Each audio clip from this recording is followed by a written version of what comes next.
नमस्कार दोस्तों। पिछले वीडियो में हमने केनोपनिषद की प्रारंभिक भूमिका पर चर्चा की थी, जहां हमने कहा था कि अहम ब्रह्म अस्मि का अर्थ खुद को ब्रह्म मानने का अहंकार पालना नहीं है, बल्कि इसका अभिप्राय है कि हम अपने आप को ब्रह्म का अंश मानकर स्वयं को ब्रह्म में लीन कर देने की कामना रखते हैं। और इसलिए हमें ब्रह्म की जो आराधना है, ब्रह्म की उपासना है, उसके प्रति जो हमारी श्रद्धा है, वो किसी लालच या भय से मुक्त होकर निस्वार्थ भाव से एक प्रेमपूर्ण श्रद्धा होनी चाहिए, ताकि हम ब्रह्म की कृपा पा सकें और ब्रह्म को पा सकें। आज हम केनोपनिषद पर कुछ विस्तार से चर्चा करते हैं। केनोपनिषद के प्रारंभ में शिष्य गुरु से प्रश्न करता है, केन इशितम पतिते प्रेषितम मन है, कि हे गुरुदेव, किसकी प्रेरणा से हमारा मन अभिष्ट वस्तुओं के प्रति चलायमान होता है, किसके सामर्थ्य से हम प्राणवायु धारण करते हैं, किसके माध्यम से हम बोल पाते हैं, वो कौन है जो हमारी आंखों को देखने के लिए और कानों को सुनने के लिए प्रेरित करता है। कुल मिलाकर शिष्य गुरु से पूछता है कि वह कौन सी शक्ति है जो हमें हमारी कर्मेंद्रियों, मन, शरीर इत्यादि को काम करने का सामर्थ्य प्रदान करती है। तो गुरुदेव कहते हैं कि वो शक्ति खुद परमपिता परमात्मा है, ब्रह्म है। वो मन के पीछे का मन है, नेत्रों का भी नेत्र है, वाणी की भी महावाणी है, कानों का भी कान है। वो जो परमपिता परमात्मा है, उसे ना आंखों से देखा जा सकता है, ना मन से मनन किया जा सकता है, ना उसे बोलकर समझाया जा सकता है, उसे ना कोई जान सकता है, ना कोई समझ सकता है। ना तत्र चक्षुर गच्छति, न वाक् गच्छति, नो मनो, न विद्मो न विजानी। यानी कि उस परमपिता परमात्मा को हम अपनी ज्ञानेंद्रियों से, अपनी कर्मेंद्रियों से, अपने मन से या अपनी बुद्धि से नहीं जान सकते। उसे ना कोई जानता है, ना कोई समझ सकता है। हमारी वाणी में इतना सामर्थ्य नहीं कि वो हम ब्रह्म को समझा सकें, हमारी बुद्धि में वो शक्ति नहीं कि हम परमात्मा को समझ सकें। इसलिए परमात्मा को समझने का जो प्रयास है, परमात्मा को जो जानने का प्रयास है, वो तभी सफल हो सकता है जब स्वयं परमात्मा की कृपा हो, जब हम स्वयं परमात्मा को प्राप्त कर ले। ब्रह्मविद ब्रह्म जायते, कि जब आप ब्रह्म को जाना नहीं जा सकता, ब्रह्म को पाया जा सकता है। जब आप ब्रह्म को पा लेते हैं तो खुद ब्रह्म बन जाते हैं, और उसके बाद आप तब भी दूसरों को ब्रह्म के बारे में नहीं समझा सकते, क्योंकि ब्रह्म अनिर्वचनीय है। तो कोई भी व्यक्ति अगर ये समझता है कि मैं भगवान को जानता हूँ, मैं ब्रह्म को जानता हूँ, कोई भी व्यक्ति अगर ऐसा दावा करता है इस जगत में, तो इसका मतलब या तो वो झूठ बोल रहा है या वो स्वयं अज्ञानी है। क्योंकि कोई भी व्यक्ति इस दुनिया में ऐसा नहीं है जो ब्रह्म के सही स्वरूप को जानता हो, क्योंकि जो ब्रह्म के स्वरूप को जान लेता है वो खुद ब्रह्म ही हो जाता है। उसके बाद वो दूसरों को ब्रह्म के बारे में नहीं समझा सकता। इसलिए ब्रह्म को कोई भी अन्य व्यक्ति ब्रह्म को जानता ही नहीं है। तो ऐसा दावा करने वाले लोग या तो झूठ बोल रहे होते हैं या वो अज्ञानी होते हैं। तो फिर प्रश्न उठता है, क्या हम ब्रह्म के विषय में कुछ नहीं जानते? तो गुरुदेव कहते हैं, नहीं, ऐसा भी नहीं।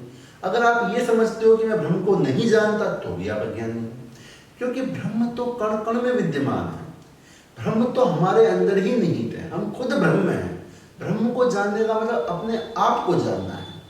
तो इसलिए ये भी नहीं कह सकते कि ब्रह्म का ज्ञान हमें है ही नहीं, परंतु ब्रह्म को के सही स्वरूप को हम नहीं जानते। तो ब्रह्म के विषय में पूर्ण ज्ञान किसी को नहीं है, बट अल्प ज्ञान सभी को है। और हमें अपने आप को जानना है। वो एक ऐसा ज्ञान है जो अमाया के आवरण से ढका हुआ है। ये ठीक उस तरह से जैसे अग्नि से लपटें निकलती हैं और उन लपटों पे कुछ धुआं होता है, तो ये समझ लो कि वो आग ब्रह्म है, उसकी लपटें आत्मा है और वो धुआं माया है। तो सबसे पहले तो उस धुएं को हटाना है, ताकि हम अपनी वास्तविक लपट को, अपने आप को पहचान सकें। और हमें ये समझ लेना है कि वो लपट आग का ही हिस्सा है। हमारी आत्मा परमात्मा का ही हिस्सा है, हमें परमात्मा में ही लीन हो जानी है। तो इस माध्यम से गुरुदेव शिष्य को ब्रह्म के स्वरूप को समझाने का प्रयास करते हैं। हालांकि वो क्लियर करते हैं कि इसका मतलब ये नहीं कि ये एग्जैक्ट एग्जाम्पल है, क्योंकि परफेक्टली तो ब्रह्म को कोई नहीं समझता, बट समझाने के लिए एक सहारा है। दूसरी चीज गुरुदेव कहते हैं कि किसी भी व्यक्ति को अहंकार नहीं करना चाहिए। हमारे पास जो भी शक्ति है, जो भी सामर्थ्य है, वो परमात्मा की कृपा से है। अगर कोई व्यक्ति सोचता है कि मैं बहुत इंटेलिजेंट हूँ, तो ये वो उसे याद रखना चाहिए कि उसको वो जो बुद्धि दी है वो परमात्मा के सामर्थ्य से मिली है। कोई व्यक्ति सोचता है मैं बहुत खूबसूरत हूँ, तो आपका रूप परमात्मा ने आपको दिया है। कोई सोचता है बहुत शक्तिशाली हूँ, तो परमात्मा ने दिया है। कोई सोचता है बहुत धनवान हूँ, आपको परमात्मा ने। आपका जो भी सामर्थ्य, आप आंखों से देख सकते हैं, कानों से सुन सकते हैं, आपकी हर शक्ति, हर क्षमता परमात्मा ने दी है। बहुत से व्यक्ति जिनकी आंखें नहीं होती फिर भी वो देख पाते हैं इंट्यूशन से या किसी तरह, तो परमात्मा की दी हुई शक्ति है। तो हर शक्ति हमें परमात्मा से मिलती है, उसके आशीर्वाद से मिलती है। इसलिए हमारे पास जो भी सामर्थ्य हो, हमें उसका विनम्रता से उपयोग करना चाहिए, उसका अहंकार नहीं पालना चाहिए। क्योंकि जो सामर्थ्य दे सकता है वो सामर्थ्य वापस भी कभी भी दे सकता है। तो कोई भी व्यक्ति अगर इस अहम में रहता है कि मेरे पास ये सामर्थ्य है, तो वो अहम का नाश परमात्मा अवश्य करता है। इस संदर्भ में गुरुदेव शिष्य को एक रूपक के माध्यम से समझाते हैं, यानी एग्जाम्पल से समझाते हैं, स्टोरी से समझाते हैं। वो कहते हैं कि एक बार देवताओं और दानवों के बीच में संग्राम हुआ, जिसमें देवताओं की विजय हुई। अब विजय होने के बाद इंद्रादि देवता अहंकार से भर गए कि हमने दानवों को हरा दिया, हमने दानवों को परास्त कर दिया। अब जब व्यक्ति अहंकार में प्रवेश करता है तो परमात्मा उसका अहंकार का नाश अवश्य करते हैं, चाहे वो देवता ही क्यों ना हो। तो चूंकि देवताओं को अहंकार हो गया था तो उनके अहंकार का नाश जरूरी था, इसलिए परमात्मा स्वयं ब्रह्म यक्ष का रूप धारण करके स्वर्गलोक में आते हैं। इंद्र देखते हैं कि ये कौन आ रहा है, तो इंद्र अग्निदेव को पूछते हैं कि जाओ पता करके आओ ये कौन है। अग्निदेव जाते हैं, यक्ष से पूछते हैं कि आप कौन है, तो अग्निदेव अपने अहंकार में कहते हैं मैं अग्निदेव हूँ। वेदों में मुझे जात वेदस के नाम से आता है, अग्नि का ही एक नाम है जात वेदस। मैं किसी भी चीज को जला के राख कर सकता हूँ, मैं पूरी दुनिया को जला सकता हूँ, अहम की भावना। यक्ष मुस्कुराते हैं, कहते हैं अच्छा आप इतने शक्तिशाली हैं। तो उनके हाथ में एक तिनका होता है, कहते हैं ये तिनका रखा है, मैं इसको रख देता हूँ, आप इसे जला दीजिए। अग्नि कहते हैं ये भी कोई छोटी सी चीज है। अग्निदेव से, लेकिन जब अग्निदेव से जलाने का प्रयास करते हैं, अग्नि अपनी संपूर्ण शक्ति से भी उसे जला नहीं पाते। तो जो शक्ति अग्निदेव को, जिसका अहंकार था कि मैं पूरी दुनिया को जला सकता हूँ, तिनके को नहीं जला पाते और अंत में लज्जित होकर लोग जाते हैं। फिर उसके बाद इंद्रदेव वायुदेव को भेजते हैं। यक्ष पूछते हैं आप कौन हैं? मैं वायुदेव हूँ। वेदों में मुझे मातरिश्वा के नाम से जाना जाता है। वेदों में वायुदेव का एक नाम है मातरिश्वा, और मैं पूरी दुनिया को तूफान ला सकता हूँ। दुनिया में मैं किसी भी चीज़ को उड़ा सकता हूँ, पूरी दुनिया में हलचल मचा सकता हूँ, तूफान ला सकता हूँ, उड़ा सकता हूँ किसी को। तो यक्ष कहते हैं ठीक है, तो इस तिनके को उड़ा दीजिए। वायुदेव पूरी कोशिश करते हैं, परंतु परम पवन देव के संपूर्ण प्रयास के बावजूद भी वो तिनका अपनी जगह से हिलता भी नहीं, लज्जित होकर लौट जाते हैं। दोनों जब लज्जित होकर लौट जाते हैं तो अंत में इंद्रदेव खुद आते हैं। जब इंद्रदेव खुद आते हैं तो ब्रह्म अंतर ध्यान हो जाते हैं।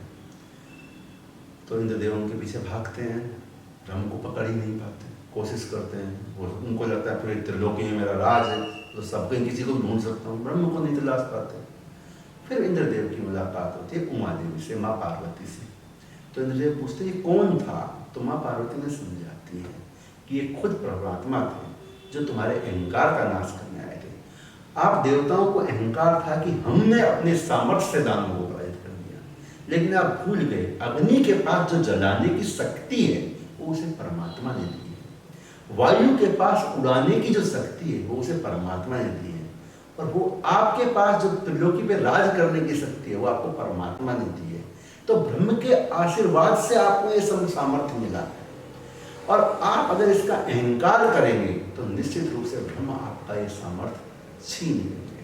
तो इसलिए आपके पास जो भी सामर्थ्य है उसका अहंकार मत कीजिए। तो गुरुदेव इस कहानी के माध्यम से शिष्य को समझाते हैं कि आपके पास कोई भी चीज का जो भी सामर्थ्य है, आपको उसके लिए परमात्मा का धन्यवाद देना चाहिए कि हे परमात्मा, बाकी लोगों के पास ये सामर्थ्य, आपने मुझे इस योग्य समझा, मैं आपका धन्यवाद देता हूँ।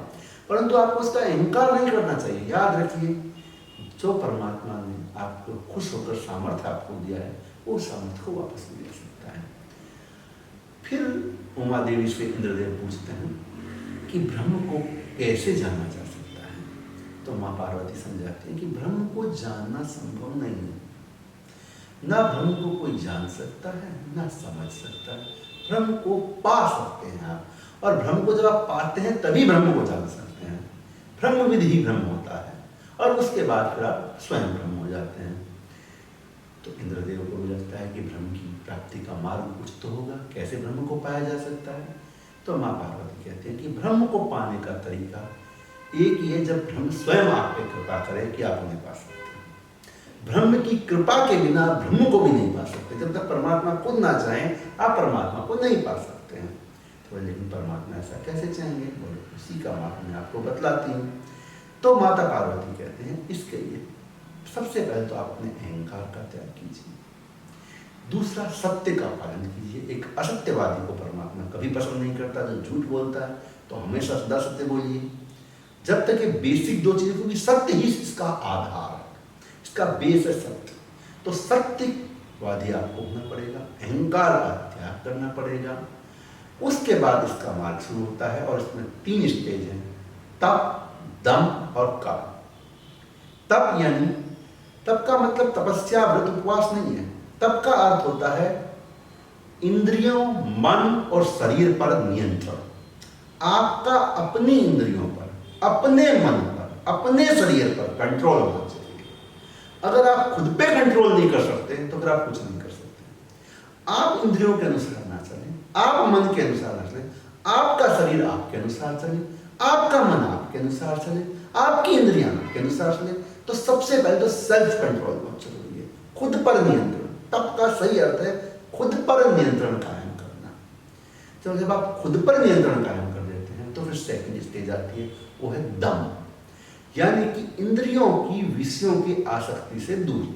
हमारी इंद्रियों की किसी भी विषय में आसक्ति ना हो, हम किसी भी चीज को देखकर उसके प्रति आसक्ति ना रखें, उसके प्रति हमारा त्याग भाव हो, निष्काम भाव हो, वो बहुत जरूरी है। तो उसे कहते हैं दम। और तीसरा आता है कर्म।